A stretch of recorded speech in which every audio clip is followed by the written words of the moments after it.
انا ارتبطت بشخص غلط خلاص، فقلت خلاص ما بلاها منه جواز زي ما انت قلتي. لا،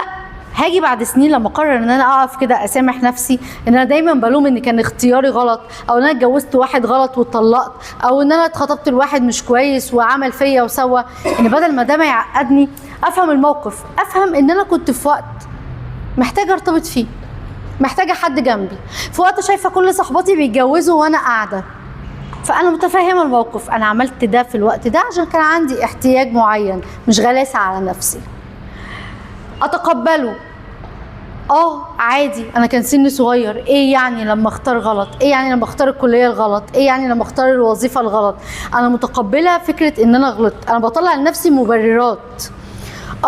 انا غلطت فوق لما اخترت حد غلط، بس مبرري ان انا كان سني صغير، ما كانش عندي خبره كفايه، ففي الاخر هوصل ان انا هسامح نفسي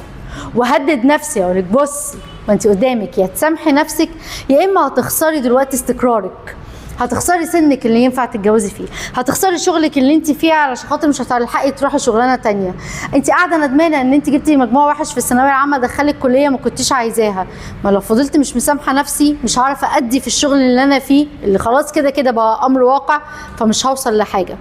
فانا عشان اسامح نفسي على اي موقف لازم الاول افهمه وبعدين ابرره لنفسي، ادي لنفسي مبرر انا خلاص غلطت ومش هعمل ده تاني، واسامح نفسي واقول لنفسي انا لو ما سامحتنيش هتبقى ايه العواقب بتاعتها.